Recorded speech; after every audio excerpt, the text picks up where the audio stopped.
Welcome to another edition of the 1% Better podcast with your host, Rob O'Donoghue.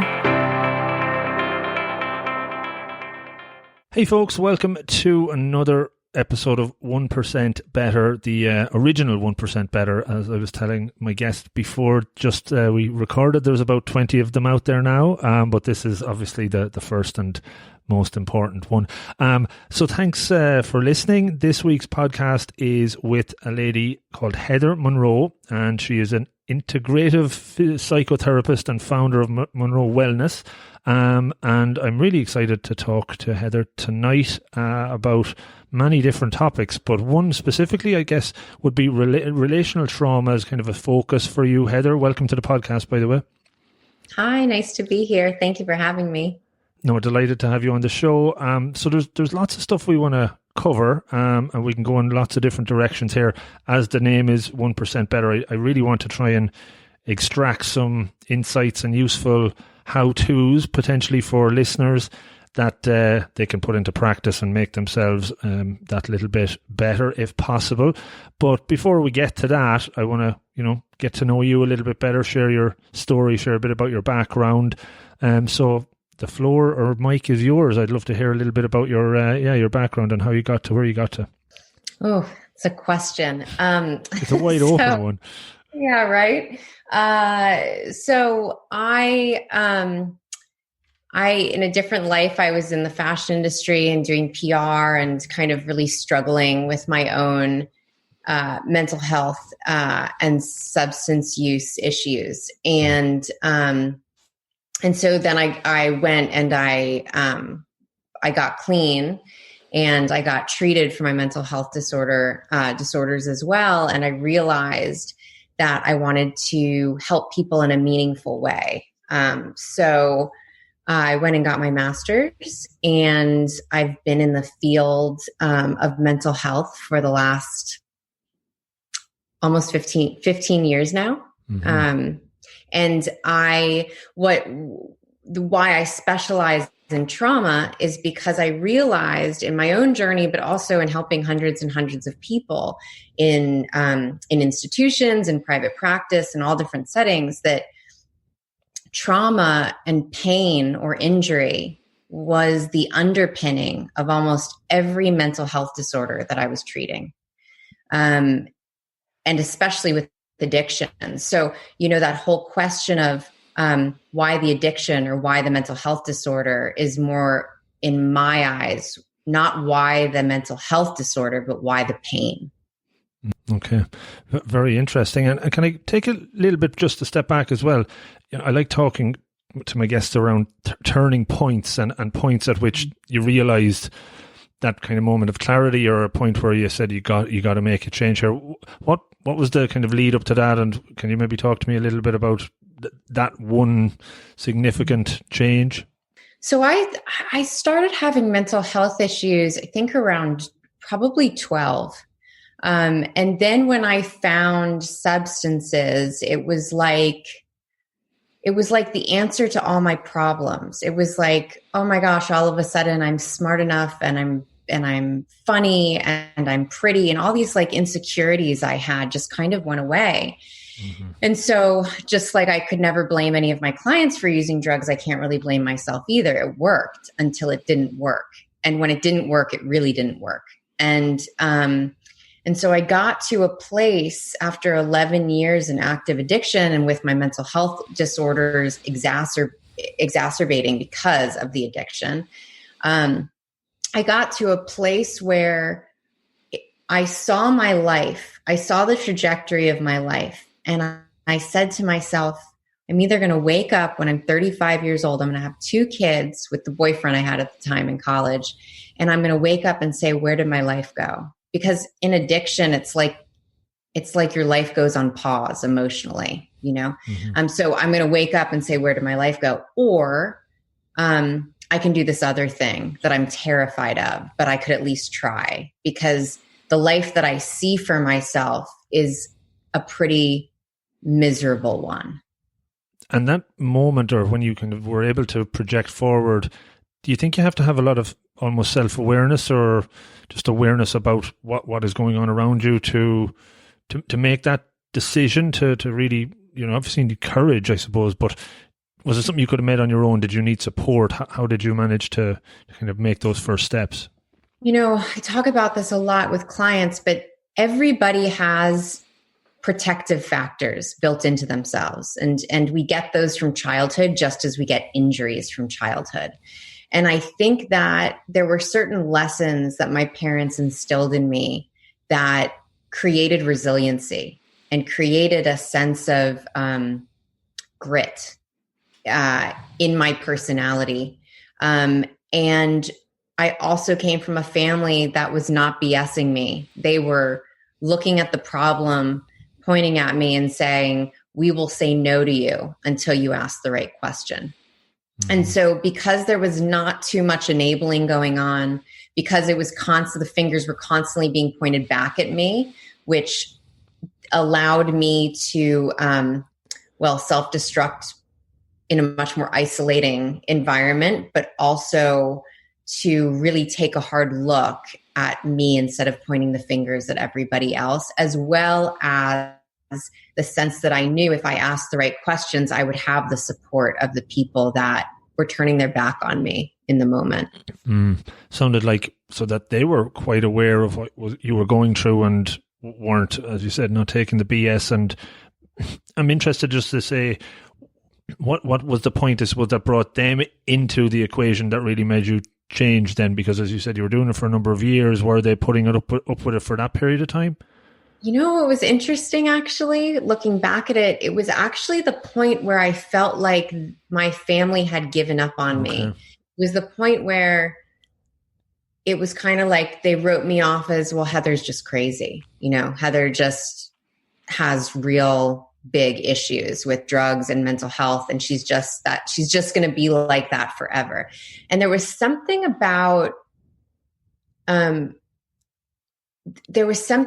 people not believing in me, that like I was the only one left to believe in myself. And this is the way I operate in life. If someone tells me I can't do something, watch out, because I'm going to do it.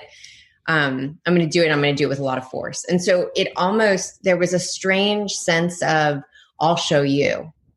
Yeah, no, I think there's something that's triggering off for me there, I suppose, in a way. And from talking to other guests about similar topics, it seems the ones that are pushed into a corner, I don't know if that's the right term, but as you said, isolated, left on your own, and nobody there to coddle you anymore, was kind of really a changing point for you. So that's really interesting. Just on the mental health piece, and I've talked to people in the past where they were taking drugs and, self-medicating with mental health issues as well, that they had been incorrectly diagnosed what their mental health issues were. Was that ever anything for you, or was it always, accurate to what it actually was? Yeah, I think that I always knew that I was depressed when it first started coming on around 12. Like, it was very apparent to me that I felt hopeless and helpless a lot of the time. And then I had a couple of sexual traumas that really just emphasized that helplessness and hopelessness, and accelerated the drug use. So I think that I always knew that I battled with depression. When I went to rehab, I was diagnosed with a personality disorder, a possible personality disorder, which turns out I didn't have. But addiction a lot of the time mimics personality disorders, because there's such a chaos to people with substance use disorders, and there's such a exaggeration of emotions, and that I don't like. For my clients with substance use disorders, I do not ever diagnose them with a personality disorder until they have been clean for quite some time. That's really interesting. I was listening to a podcast in the last couple of days with Louis Theroux. You know Louis Theroux? I've heard of that name. Yeah, he's a documentarian, I guess, for BBC, and he was interviewing Sia, the singer. You've probably heard of Sia. Yeah. And talking through her mental health issues and traumas, and she has complex PTSD, I think is what she termed it as, but she was getting misdiagnosed all the way through her life for bipolar and all other things. Borderline and all that stuff. Yeah, and until you got the right diagnosis, you can't get the right treatment. So I suppose that was one of the reasons that triggered for me. So when you started to move forward and started to, to show people that you were on the right path, can you think about and maybe look back on any early learnings or work you did on yourself to kind of move you in the right direction? And that even brings me on to the next question of how, as you started to develop your new career and a focus around trauma, was there any practices or tools that you found really useful on yourself that you were able to use for others? When we look at people with addiction issues or people with depression issues, we think because the behaviors are the same, we think, well, then treatment has to be the same, right? Like especially with the behaviors around addiction. But what I found in my own healing and with everyone else that I treat around their healing is that the process of healing is different for every single person. And the human beings' minds are so complex, and the history behind people's depression or addiction is different for every single person. So just as the history that created the mental illness is different, so is the healing that will create the wellness. So for myself, the first component of my healing was responsibility to other people. So I got clean, and 3 days later, I entered grad school, and I was placed in Harlem, working with ex-felons, so MICA clients, so mentally ill, chemically addicted clients, who were felons, who were coming out of halfway houses, out of jail. And they expected me to show up every week and do a group with them and have them, open checking accounts. So the first thing that helped me was having to be responsible for other people and having to show up. And that mattered because from the time I was little, I always knew I wanted to help people. And so there was something about the responsibility around helping someone else, like their well-being was dependent on me. And that I immediately took seriously, especially because I really wanted to stay clean too. So I used that and leaned on that. The other thing for me was awareness. So one of the pillars of healing for me is awareness. I think that awareness is the foundation of all healing. We need to start with awareness. So where I found the first of my awareness was through a 12-step program where I went through steps, which really for me were just steps around figuring out myself and why I do the things I do. When you break down the steps on a psychological level, it really makes sense. And a lot of it is cognitive behavioral therapy based and radical acceptance and a lot of things that in clinical psychology are applied.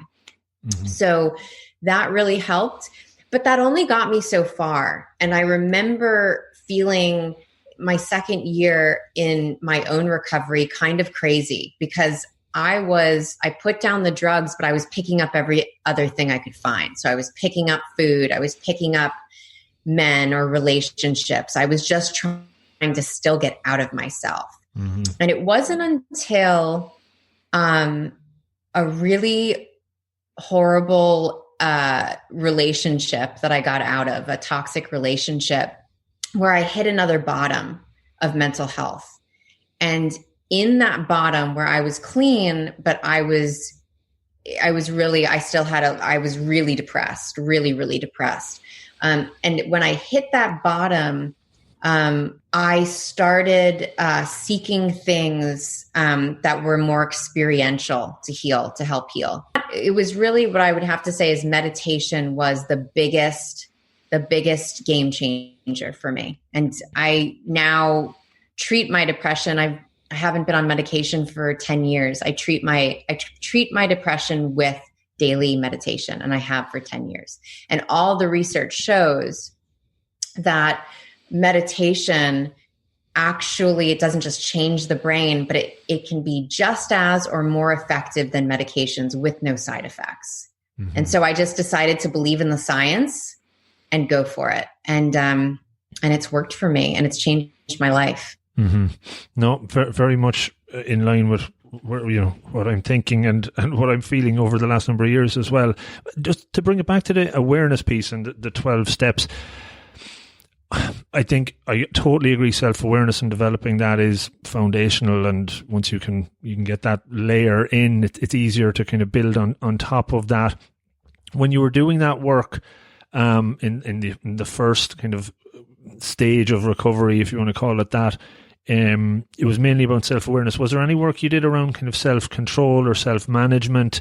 I'm thinking, the typical emotional intelligence framework, and self-control or self-management, self-regulation is kind of the next layer on top. Were you doing anything to kind of to try and build on that self-awareness at that time, or was that still alien? That was alien. I think that was the missing piece. And I always tell people who kind of say about therapy, I think that this is one of the things that a lot of therapy can miss. And I actually think the field is now getting much more robust in the way that we help people heal. But a lot of therapy, when I started grad school, so 15 years ago, was just like awareness. And then it kind of stopped. And you would hear people be like, well, I've been in therapy for 5 years and I'm aware of why I do what I do, but like, I'm still doing what I do. Mm-hmm. So I find that to be like the first step is awareness. But until we add a behavior that is going to take the place of the negative behavior, or add a coping skill that's going to take the place of the negative coping skill, we are going to continue to let our emotions run the show. And so it wasn't until 2 years later when I found that coping skill of meditation, when I learned how to slow my mind down and question my thoughts and realize, oh, thoughts aren't facts, feelings aren't facts. And then as I went deeper into body work, like Peter Levine's somatic experiencing work, where you release trauma out through the body. And I was trained in that work as well, that I realized awareness is great.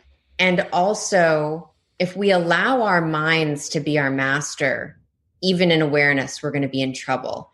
And the body holds so much intelligence, and it's actually the key to our healing. Because if we can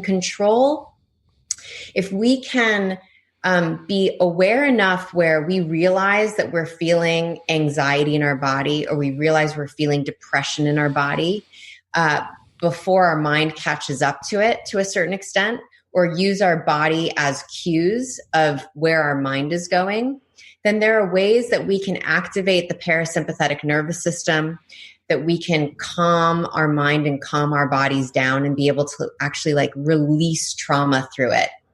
That's going to help us in the long run around emotional regulation, better than talk therapy, just talk therapy can. So the awareness piece is kind of almost passive, and the behavioral element, you're a bit more active then. When you're doing meditation, you're active, acting on that. Now you're aware, but now you're trying to move in the right direction with those behaviors. Would that be kind of a good way of describing it a little bit? Yeah. Now you're aware. So what do you do with that awareness when you're triggered? How do you not go into trauma reaction and go into a rage when you're feeling out of sorts? So talk to me a little bit more about Peter Levine's somatic experience and how that works, right? So we're at the point where, and thankfully, a lot more people these days are practicing meditation, and are struggling with it. I know, from talking to a lot of people, they give up very quickly. They just don't feel they're making any progress with it. I talk to people about the fact that they feel sometimes they're not making progress is actually making progress, because they can start noticing them getting distracted more and more. So maybe if you can talk me through kind of a simple approach that works for you, that you recommend to your clients to kind of move from meditation, and maybe talk about the Peter Levine somatic experience, what's involved in that. Yeah. So when we experience trauma or injury, let's say that we experienced a childhood that was very disruptive. Let's say mom or dad had a substance use disorder or a mental health issue. They were unpredictable. And so our nervous system starts getting hijacked. We start getting wired towards chaos and towards feelings of abandonment and in uncertainty. And we kind of look at relationships through that lens. Does that make sense so far? Yeah, totally. Yeah. So that is a symptom of relational trauma. And it's also a symptom of being ungrounded, like not feeling safe in our own bodies because we didn't feel safe around the people that we were supposed to feel the most safe with. So if someone's not teaching us how to feel safe in our own bodies, where the heck do we learn that from, right? Mm-hmm. So a lot of Peter's work and a lot of the work that I do with my clients is I try and see where their window of tolerance is. So everybody has a window of tolerance around emotional upheaval or pain, emotional pain. Some people's is really little, small, and some are really big. You know, some it's like incredible emotional tolerance. So with people whose emotional tolerance window is small, you want to do a lot of work around breath, around grounding them. So for instance, an exercise I'll do with somebody who has had a lot of trauma and doesn't feel safe in their body. I will ask them to just sit still and to kind of let their eyes wander around the room, back and forth. You know, just allow yourself to orient. It's like orienting yourself around the room. And that brings us a sense of presence just there and then to like the present moment. And then I can ask that person, if they don't feel comfortable closing their eyes, to kind of just let their eye gaze just rest gently on a point in the floor. And ask them if there's anywhere in their body that they feel anchored, like anywhere in their body. So some people who have anxiety, I won't go to the breath because the breath can actually trigger more anxiety, which triggers a panic attack. So with them, I'll say, what about your knees, you know, your ankles, your feet on the ground? Is there some place? And people will really find some resourcefulness within their own bodies as to like, you know, my wrists, that for some reason, that's where I feel like there's an anchor there. There's a safety there. And then we just concentrate on that place. So we want to find out like where the client's internal resources are. And if it's not in their body, which a lot with complex PTSD, it's a lot of the time not even in the body, then it's like, what about looking outside? What about hearing the birds or hearing, feeling cold air on your skin? It could be an outside source. And then we work on going internal with them. It's interesting because I would have done exercises where you're almost asked to do the opposite in a way, to look for the part where you're holding most tight as opposed to feeling most anchored. And then you can kind of work at releasing that. But to your point, that in itself could have a negative trigger because there's a lot of tension and it could explode in a metaphorical way, right? So. Yeah. And what happens is that when people start feeling more grounded in their body, what will happen is we can go to that tightness. So let's say someone's feeling really tight in their chest and they go there and I start noticing their breathing's getting more shallow. Well, then I don't stay there. I actually go back to a grounding exercise because we want to make their window of tolerance go up. We want to make that window a larger window. So it's not about pushing people into the tension. It's actually about noticing the tension and then coming away from it and then tapping in so that they notice that looking at the tension isn't as scary as it feels. Mm-hmm. Makes sense. The window of tolerance you've mentioned a couple of times. Just a question on how do you diagnose somebody's window of tolerance or identify that in them? Is that a series of questions? Do you just know by looking at somebody? A bit of both? So I can, there can be questions for sure. I know by a lot of the first session, I'm looking at their breathing. I'm looking at someone's breathing as they're talking about their childhood, if their chest is going up or down, if it's shallow. Also looking at their color pigmentation, what they're doing with their hands. So, but this is how you know. If you go above your window of tolerance, that's usually when your heart starts beating really fast, when you want to run or escape. So it's when your sympathetic nervous system has gone in, your fight or flight kind of goes into play. And so that when that happens, you know that you are above your window of tolerance. When someone goes below their window of tolerance, they tend to disassociate. So that's when you have your parasympathetic nervous system, this nervous system that's responsible for homeostasis and bringing us back to calm. It's called blunted. It gets blunted. And then we go below and we can tend to disassociate, have really shallow breathing, and at the extreme, we can end up fainting because that's going into your freeze response. So if I see that someone's talking about something really painful and they just stop, their eyes kind of wander off, and I can tell they're getting spacey, and I'll ask them, what's going on right now in your body? And they'll say, I just don't feel like I'm here. And then we'll do grounding exercises to bring them back to the present moment, because I'll know that they've gone below their window of tolerance. No, that makes sense.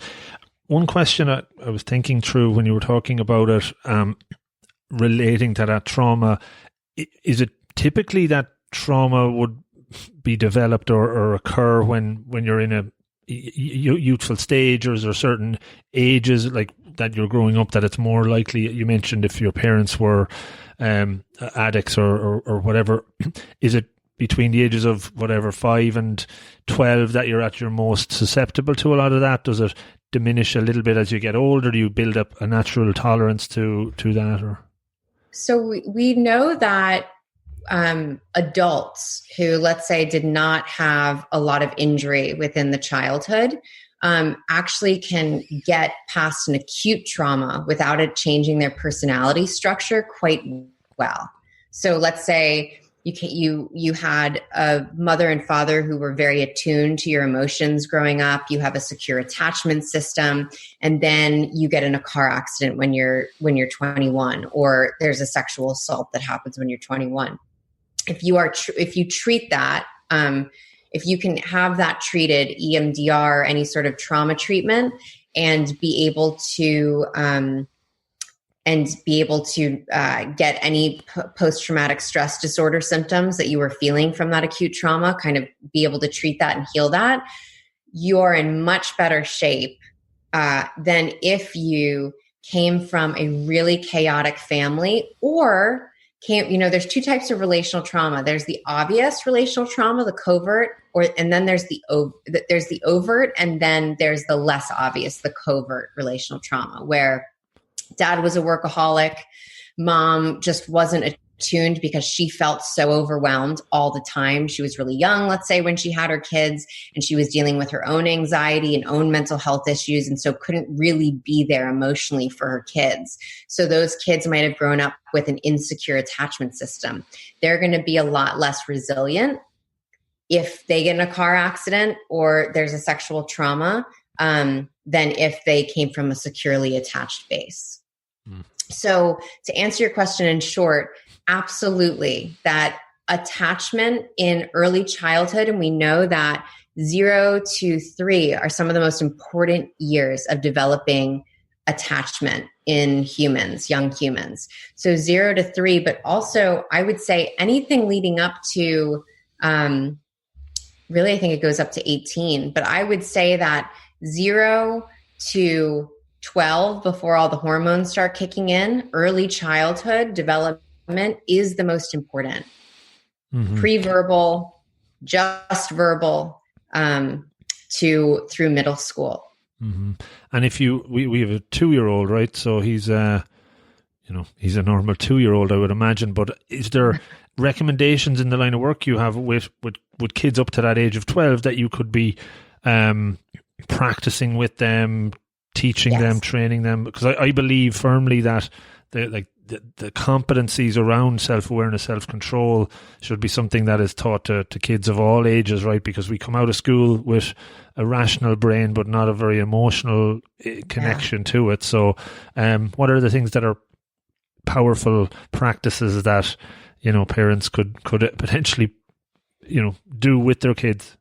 Oh, yeah, I love this question. So with all the people that I've treated throughout my career, the biggest indicator of feelings of pain in childhood, and we're not going to do this perfectly as parents. I'm not a perfect parent either, and I've got a boy who's 3 and a little girl who's about to turn 2. So we're not going to do any of this perfectly. However, the biggest indicator of pain in childhood that I have heard from hundreds of people now has to do with not feeling seen by their parents and feeling dismissed emotionally by their parents. Also, not knowing, because their parents didn't know how, nobody showed them how to feel, pass, and that it's okay to feel uncomfortable things. And how do we deal with uncomfortable feelings? So one thing that I recommend for parents with young children like yourself is, so the first way is to teach a child how to kind of wrap their head around a feeling is by giving them visualizations. So for instance, let's say your 2-year-old doesn't get what he wants, right? So he's angry and you see that he's throwing a tantrum. He's really mad. And you reflect that to him. I see you're really angry, that you're having a big emotion right now. Can you tell me, what color is it? It's brown. Can you tell me is there a shape to it? Does it have a shape? My little boy will say, like, it's a triangle. Okay. And how big is the triangle? Really big right now? Yeah, it's really big, Mom. This is like literally what I do with my kid all the time. And then I say to him, okay, well, I'm going to wait with you until the triangle gets smaller. And you just tell me when it gets smaller. And our job as parents is to tolerate the silence. It's to tolerate holding that feeling, knowing that your kid is suffering in that moment, and breathing ourselves through it, and then asking them after a long pause, is it any smaller? No, it's still big. Okay, that's okay. So our kids take cues from us around feelings. Like, is it okay to be mad? Can mom or dad tolerate that I'm angry and that it's not going away as fast as they might want it to? Makes a lot of sense, because and just what's triggering again there is, if I think some of the stuff that we've learned or been taught is there's a tantrum and you take the car away or the toy away rapidly and change the focus and just have them to look at something else. But in a way you're hiding, you're running away from the emotion effectively then, right? And that is something we probably do as we grow older. You're bottling it up or avoiding it. You don't want to feel the pain, don't want to sit with the pain, don't want to accept it. Which makes total sense to what you were saying. So just sitting with it. And I know through coaching and the work of, when you're having one-to-one coaching sessions with adults, the hardest part is leaving that silence for a period of time. You got to develop that, not to jump in to try and fill the void. So, gosh, yeah, completely. And I would also say that another thing that parents can do, make the mistake of, and this is again an attachment style parenting is when your kid does something and they're angry, like they hit their sister because they're really angry.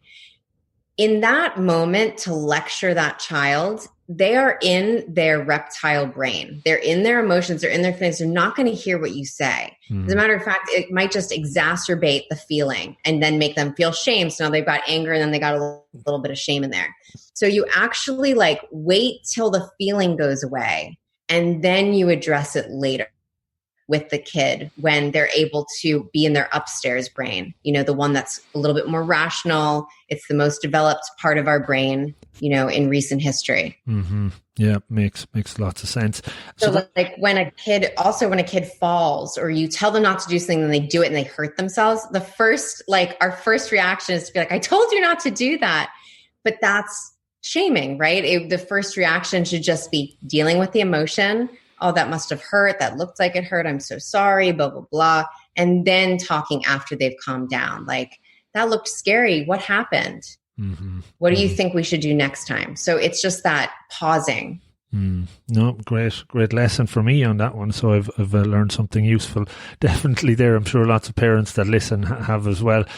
So it's obviously not just with kids. We talk about the relationship with trauma, other ages all through. You probably look at the entire lifespan, I would imagine. Talk to me about some of the other areas you focus on in your work around, I think, transpersonal coaching, or was it not transpersonal coaching, but transformative coaching processes? Or can you maybe elaborate on some of the other work you do?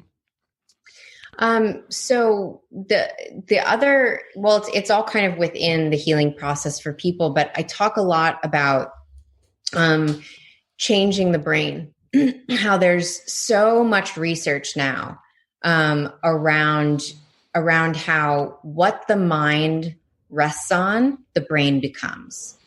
It's undeniable. Like, we have a whole positive psychology is an entire section at UPenn about, teaching.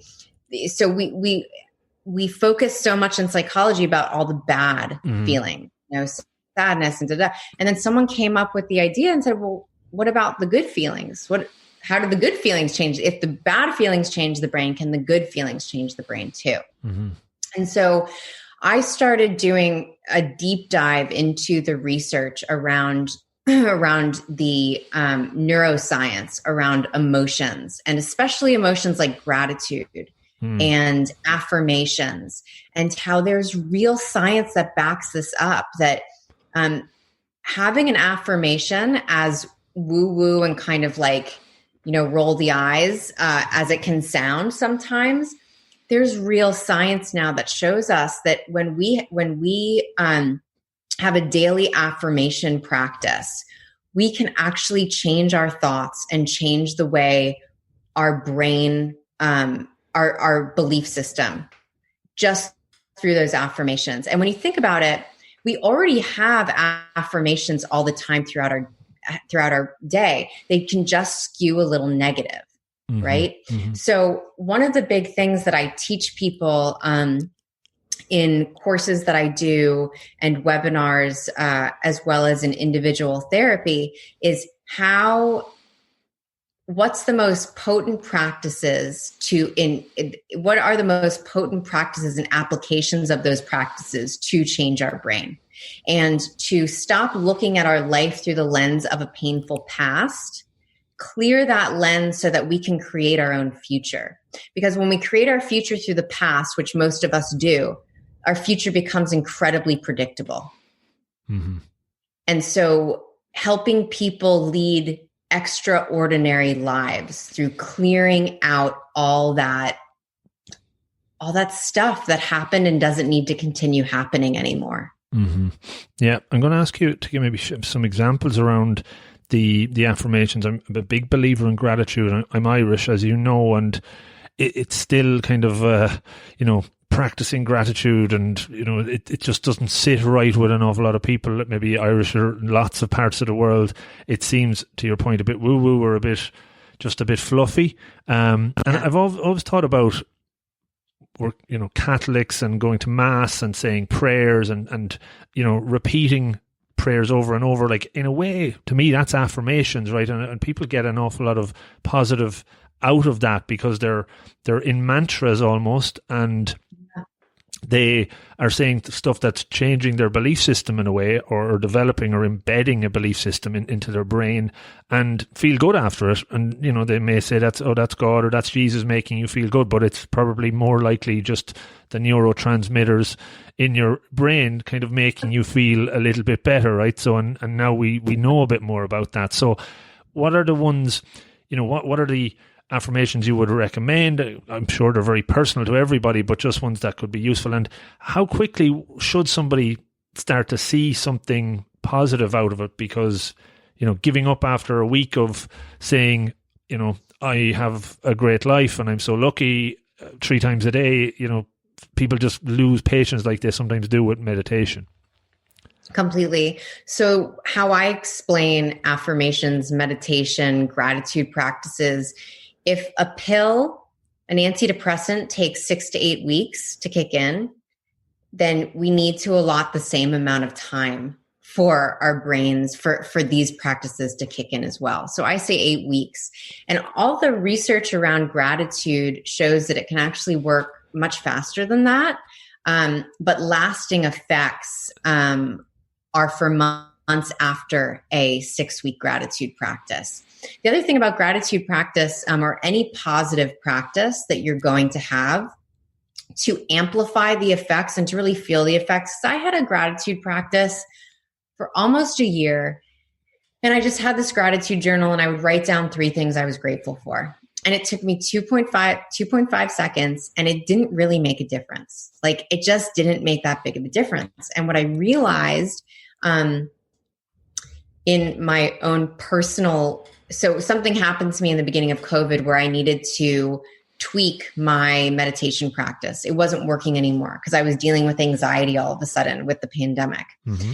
And what I got in my meditation when it wasn't working anymore was gratitude. And I was like, gratitude, okay, show me, So I started saying things I was grateful for, and like nothing was happening. My heart was still beating really fast. But then all of a sudden something clicked, and I started, probably because my eyes were closed and I was in a meditative state, but I said, I'm grateful for my daughter. And I would see in my mind her face smiling up at me.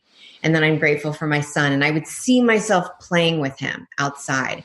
So a lot of people miss out on the visualization, that when you say that you're grateful for something, you have to visualize like what that is, why you're grateful for it, and how it makes you feel. And when we combine those 3 factors, something happens in our bodies. We have oxytocin release, which is the bonding agent and makes us feel connected to that person we just said we're grateful for. So we automatically feel bonded to them, even if we're in COVID and totally isolated. It amplifies. So gratitude amplifies feelings of joy and peace and harmony, and it connects and it rescues us from more negative feelings. The interesting thing about gratitude, though, is that it doesn't excuse us from negative feelings. It's not one of those feelings that will allow us to not feel pain. It just allows us to feel so many other wonderful emotions and to look at pain in a different light. So we still might have pain in our lives, but if we have a grateful trait in our personalities because we've cultivated a daily gratitude practice, we look at pain and challenges a lot differently. We're able to see the forest through the trees.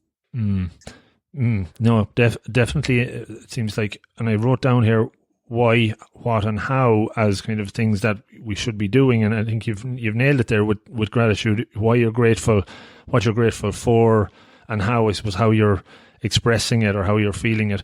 And to your point of scribbling those 3 things down every day, I think we sometimes add that extra practice onto our task list to say, well, I got to do this every day. It's more, you have to want to do it as opposed to have to do it, right? Yeah, completely. And I'll say that at the beginning of this pandemic, because that gratitude practice became so profound, like it literally took my anxiety away, which was a profound thing for me. But I also realized that I had to catch my thoughts. So I had to kind of become a spy on my thoughts. Like, when was I slipping back into anxiety? And so what I would do was become more aware of my body. Like, so whenever I started feeling anxious again, I knew my thoughts were slipping into doomsday kind of thoughts. So what I did was I started a gratitude circle with my family during COVID. And every day, this has now gone on every single day for 8 months, we get on Zoom at 12:30. And for 15 minutes, we pick a topic and we go around and say why we're grateful for that specific topic. And I will say that gratitude circle has seen us through a terrible death, a birth, cancer, surgery. It has healed old wounds in the family that we didn't think was going to happen. And it's changed people's lives. Yeah. And it's sometimes the simplest things. People think because it's not hard, it shouldn't be of value, right? There's this idea in our minds that we have to make things really hard, because if it's not hard, we're not going to get some good out of it potentially. But if it's simple, showing up every day is probably the hard part, but just putting the effort in. And interesting, if you do that every day, have you ever got to the point where you've ran out of a topic to be grateful for, or is it always easy for something to be emerging for that? Well, what's interesting is it's been 8 months now, right? So we've definitely gone over more topics. However, someone came up with a series, and some of my family are Catholic, and they came up with like the 12 fruits of God. And so it was like prudence, patience. And so we did that whole series. And then another family member was a practicing Buddhist, and she did the 8 noble truths. And so we just did gratitude for correct concentration, correct mindfulness. So what we found is like there's all these things that we can be grateful for in these series in whatever religions people believe that kind of bring us all together. Interesting stuff. So I'm coming near the end. You mentioned we managed to get to about 35 minutes without mentioning COVID, which was probably a good result. But how has COVID changed the work you do? How more difficult? How more easy in some ways? Obviously, you probably have to do a lot more over Zoom and that. But just interested in your experience through COVID. Some things you've taken out of it positively.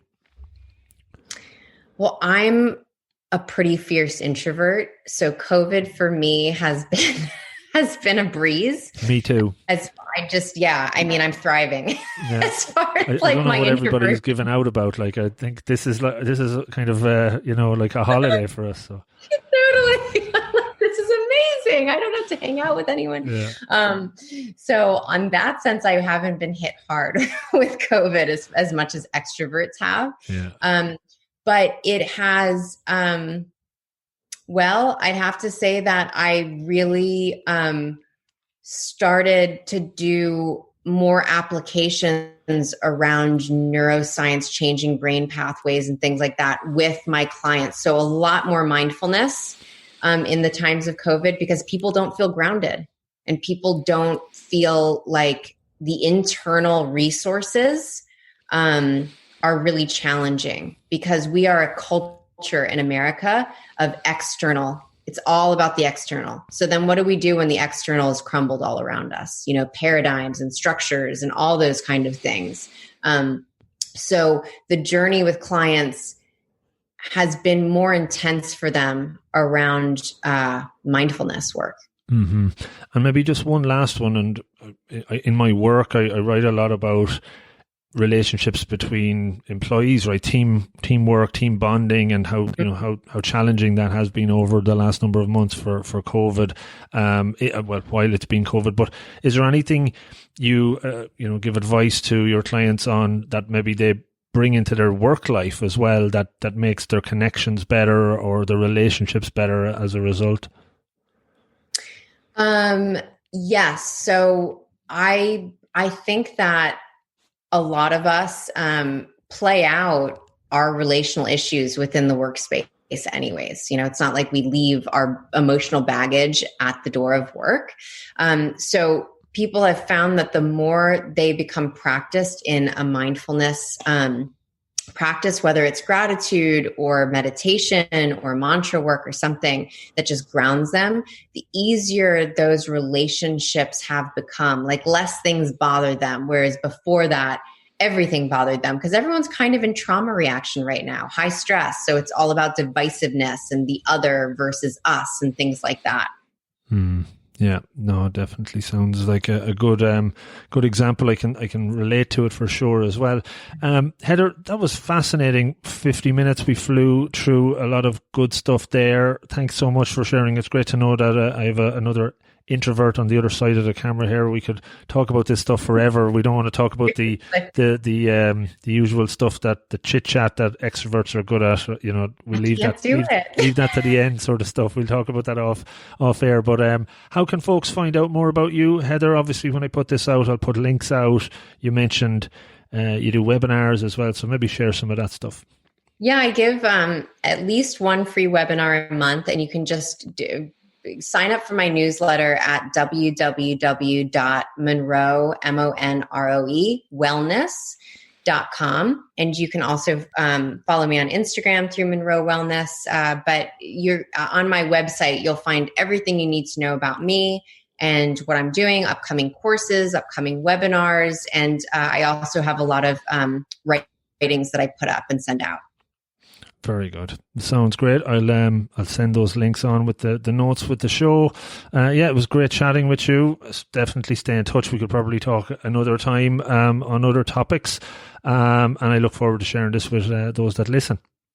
Thank you so much. I had a great time. Hey folks, thanks so much for listening to the show. If you enjoyed it, could you please consider helping me extend the reach of the podcast that a little bit further? You can do that in a number of ways. The number one way is to subscribe on your app of choice. This helps me with the chart ranking, leading to more folks stumbling across the podcast and checking it out. You could also repost it on your social media channels. Any of them would be great. And maybe even tell a friend in person or over the phone. Pick up the phone, give them a call and tell them about the 1% Better podcast. Tell them about this episode or one that you've heard in the past. Any will do. I would really appreciate it. In the last year, we set up a 1% Better Slack community, which you can join for free and interact with me and other members of the community and improve through holding each other accountable and sharing monthly challenges. It's a lot of fun. Check it out. I'm into season 4 of this incredible journey, and the more of these interviews and solo shows that I research, record and share, the better I believe that they get, and more loaded with actionable takeaways that you can learn from. I know I've learned so much from it so far, and it's always really, really fulfilling and rewarding when I hear from you on what you took from it. So do reach out, rob@robofthegreen.ie. And of everybody that listens, 90% listen and enjoy, but only around 10% actually take action, write down takeaways and put them into practice. I am convinced that if we can move that number a bit higher, the listeners will not only make steps forward towards their goals, but they will be more fulfilled and happy and better. Change doesn't happen overnight. It is hard, but it's all about taking the first step, whatever that is for you. You can absolutely do this. Make a plan, be deliberate, take action. Don't overreach. Start with those small incremental improvements, and over time you will see great progress. It's all in the pursuit of betterness. So again, thank you so much for listening. Good luck and stay safe.